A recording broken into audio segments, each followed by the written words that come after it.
back to Andertons TV. Hello. Yes, it's early in the morning here. It's our first video of the day. Yes. But it's good. Coffee is powering us through. Anyway, please like and subscribe to the Andertons TV channel.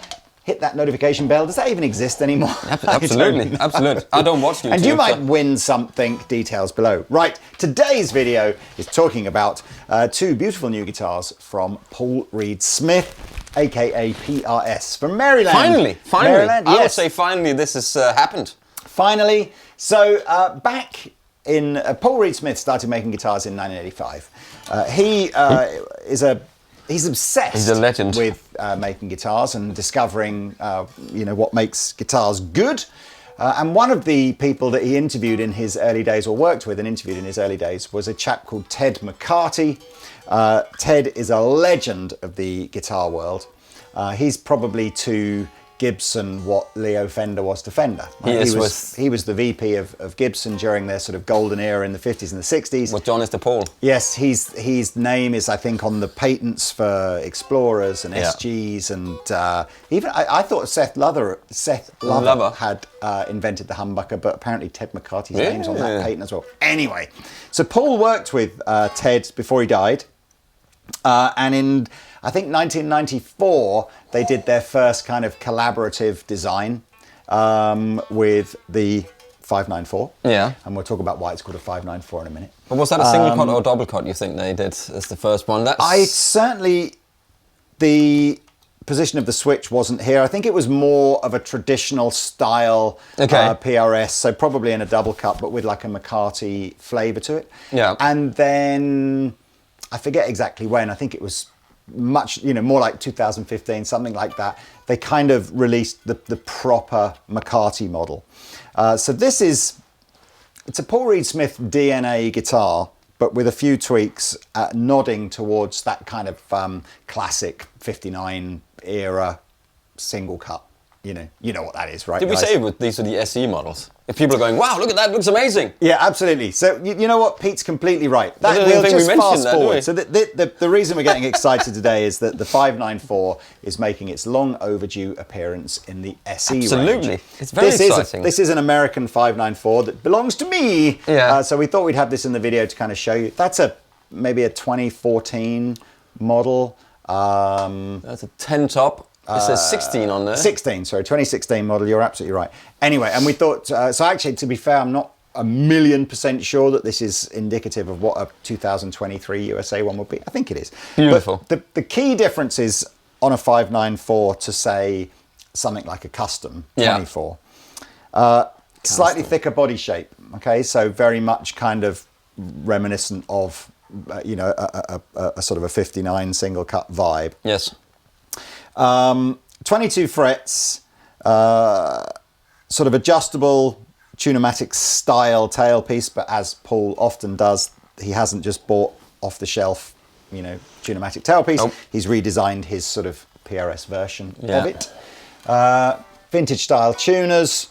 And then the 594 bit comes from the scale length. So as opposed to typical scale lengths on Paul Reed Smith guitars, which would be 25 inches. This is a 24.594 inch scale length. Hence the name. Which is allegedly, and again, it was hard to kind of track down this information, but when the 594 first came out, it was apparently the scale length of those some of those original 59s wasn't the 24 3/4 inch scale length that you perhaps think it was. It was 24.594 inch scale length. So that's the scale length. It's a good story regardless. Yeah, some of the things that make this familiar. The pickup switch is in a familiar place if you play that kind of guitar, as opposed to normal PRSs where the pickup switch will be down here. Mm-hmm. 4 knobs, okay, pretty familiar. So 2 volumes, 2 tones. We do have coil taps on the 594. The SE version is a slightly different Carve. There is a new Carve on all the 2023 models. They're calling it a violin shallow Carve as opposed to a bevel top. Mm-hmm. It's not quite as curvy as the USA models, but it's more of a curve to it, pretty similar. We've got the SE versions of the pickups, which are the 5815s that go in here. So we've got like an S version of so like a real classic low output PAF style pickup. Feels really good to play this. Beautiful bird inlays, as you would expect. Have we got rosewood board on here as well? I believe so. Pattern vintage neck, so a little chubbier than you might expect on a sort of a normal PRS, or not normal, like a custom 24 or something like that. 4 models, or 2 models, but in 2 different color options. So you've got a single cut model here and a double cut model here. I guess you could argue that the double cut perhaps gives a little bit more access for your thumb up on the higher frets, but I'm not so sure that many of us are noodling up here at any great speed. So I think, some might prefer the look of that, some might prefer the look of this. And then in each model, you have the option of a standard, which has a mahogany top, or a custom, which has a maple top with a very, very pretty veneer over the top to make it look super expensive. I mean, that looks, when I first saw that and picked that up, I think that looks... Yeah, it's several different colours. Beautiful. Still get the reveal binding, even though it's SE line. And these are currently, they're probably about a quarter of the cost of one of these. So great value. You'll have to dive on over to the Andertons website. They're all around about the £1,000 mark for the SEs. I think standards are slightly less. You get a reasonable chunk of change out of that, and the custom not. Do we get bags with these as well? Absolutement, beautiful bags. Yeah, the normal PRS brown stuff. Yeah, don't fall over. But that's as you heard in the opening. It looks amazing. It's fabulous sounding guitars. Yeah. Well, speaking of sounds, Lee, shall we do some tones here? Please do. What is the amp du jour? Friedman amp du jour again, Little Sister. I've been digging the Little Sister recently. Have? Yeah. Be careful. Pete's coming after your little sister.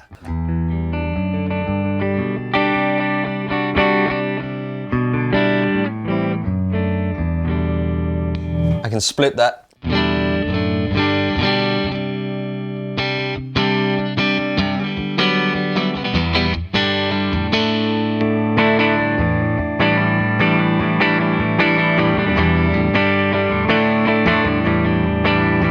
Today. It's almost, isn't it? Oh, naughty. Middle position.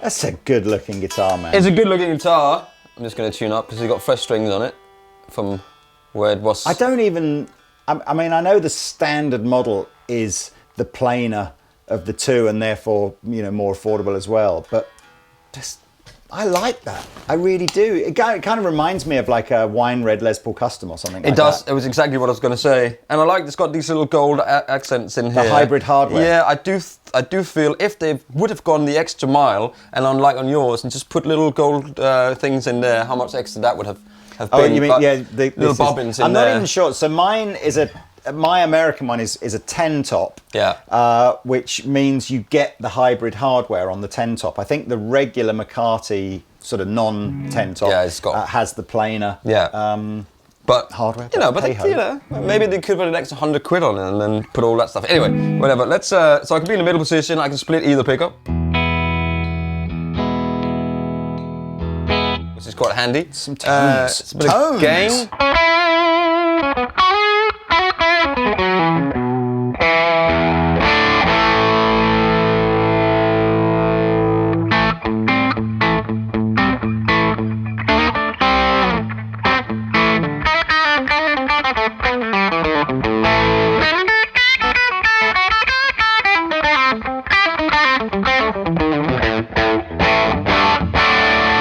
That's a good sound. Woo! That's the Dane.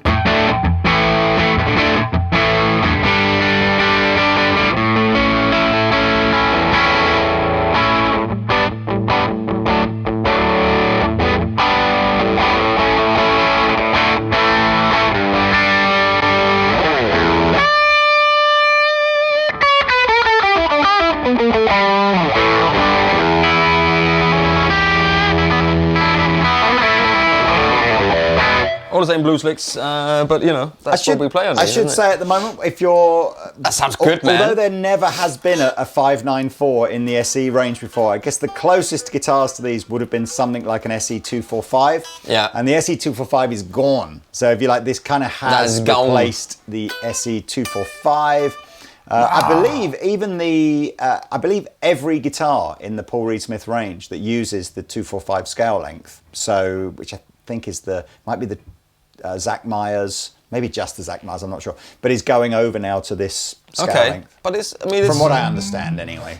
And just to talk about the neck as well and the scale length, and the neck is I like this pattern, regular pattern. Vintage pattern. Yeah. It's quite a little bit more chunky, as you said, and I really like that. But it's not as rolled as you would like it, is it now? I don't really notice that too much. I mean, I feel like I think when you play, not sharp, I've got two PRS guitars. The other one is a Custom 24, which I really, really like, and that is a more modern feeling neck. Yeah, more slimmer. I wouldn't have said it, not Ibanez level modern, but but there's something more stretchy. When I play my Les Paul, I want to feel like I'm playing a guitar with a chubber of a neck from a sort of a vintage era, and that's definitely where the sort of the 594 is kind of going for. I really wish, I've said this to Epiphone a few times. I really wish Epiphone would just do more expensive Far Eastern guitars rather than Gibson trying to do cheap American guitars. At the moment, like the top of the range, and put Gibson on the headstock. Well, yeah, like the top of the range like Epiphone is like a 59 reissue, which is about 750 quid, something like that, which is fine. It's a great guitar, really good guitar. But I'd almost like to see what could Epiphone do in the Far East for like 1,000 or 1,100, where they start putting American pickups on it and stuff like that. Yeah. But because I just think... And what could Gibson do down there? Yeah. For 800 quid. Apparently the reason Gibson won't put Gibson on the name of the headstock for a Far Eastern guitar is they're just too worried that everyone will come out with their pitchforks and burning torches in Nashville. Well, they probably would, wouldn't they? They probably would. Yeah. But I don't really care what it says on the headstock, to be honest with you. So, total lie, I massively care what it says on the headstock. Absolutely. I suddenly thought to myself, what am I saying? What am I talking about? Of course I care about it. Of course I care. I mean, it's a great guitar, and it's great to finally see that actually you can, if you've been lusting for one of those up there, well, there obviously is, there obviously is, for those of us that believe that every component of a guitar makes a difference to the sound. Obviously, this is a maple top now, so it perhaps I feel even set that comment section alight. It should kind of have an impact on the tone and make it perhaps a little brighter. What I'd kind of quite like to hear is just what's the difference between the full fat ones with the American 5815 LTs versus the S version.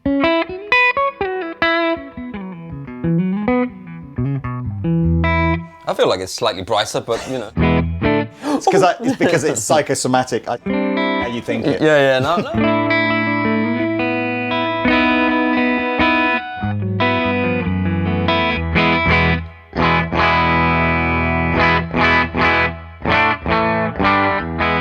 It's funny, looks-wise, I prefer to look at this, but actually when I'm playing it, I prefer that one. Isn't that weird? Oh, I see. Well, just got a different setup. Maybe a different setup. This feels like it's a little bit chunkier, this neck, but of course it's not. But I don't know what it is, whether it's the horn and you're looking down. Let's try some gain as well.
It's got it's good. all Lots the tones. Lots of good tones in it. I'm liking even the split positions on this one. What? Yeah, I don't think they're as offensive as some of them.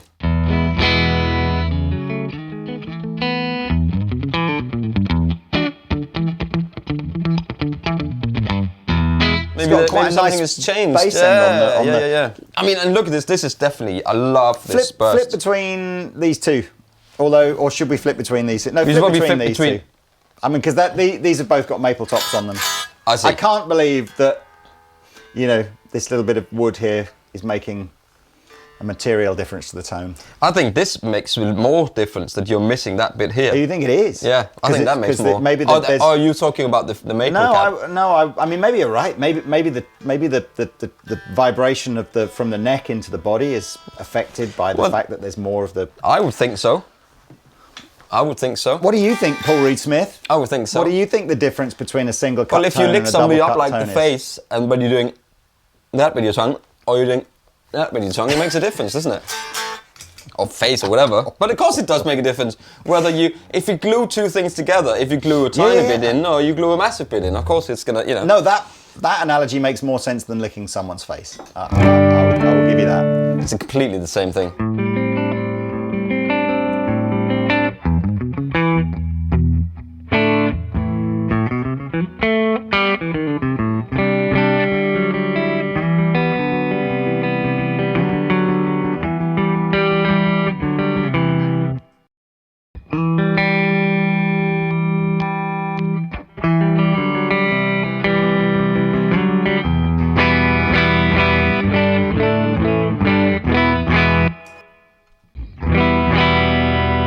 That's brighter.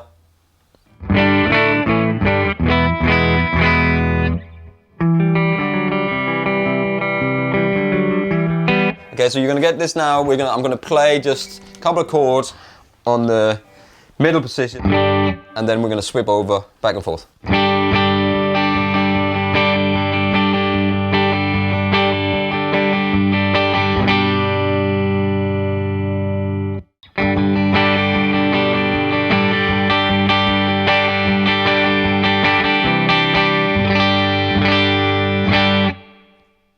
I mean, to my ears, this is much, much brighter, much more articulate. I think again, it's this whole thing that we keep coming back to in these conversations between sort of the more affordable Far Eastern stuff and the sort of money no object American stuff. They're the same kind of tone, but one has a tone range like this, and the other has a tone range like this. So there's just sounds. I mean, again, it's so. These are the kind of nuances I think that YouTube tends to, compress out when we upload the videos. So what we're perhaps hearing in the room is, this tiny differences become inaudible on YouTube. I don't know. I mean, it does sound... In my ears, but you are paying three times more for it. Four times more. Well, I don't. To be honest, I've completely forgotten what a 594 costs. I remember seeing on the Paul Reed Smith price list for 2023, a non-10 top American custom guitar was something like $4,000, and the 10 top ones were something like nearly $5,000. Not much change out of $5,000. Well, let's have a look. 4329. There you go. Yeah, 4329. So. I should say as well, and you do kind of feel this on the back of the neck. The SE range will be a polyurethane lacquer, so more of a sort of a hard wearing encapsulation, as opposed to the core USA stuff now, which is a thinner nitrocellulose lacquer. So again, that affects the feel, and I believe, and some people believe, kind of again, allows the wood to resonate or the instrument to resonate a little bit more. But look, I believe that too, man. I believe. It's like wearing rubber gloves. It's like wearing rubber gloves and touching something. It's the same thing, isn't it? Similar. Or another thing that might be made of rubber and affect the way things feel. Yeah. Right. Beautiful guitar. You should play this more, man. I should. You're probably right. Right, okay. Let's jam out. I'll play the red one now. You play that one. Yeah, let's do it. And thank you very much for watching. These guitars, links will be below. I believe they're arriving in the fair shores of UK land in spring 2023. Maybe they're here already. I don't know. But God, who knows? links below. Check them out. Thank you very much. Love you loads. Well done, Paul, and the team at Paul Reed Smith. Another exceptionally good range of guitars. See you next time.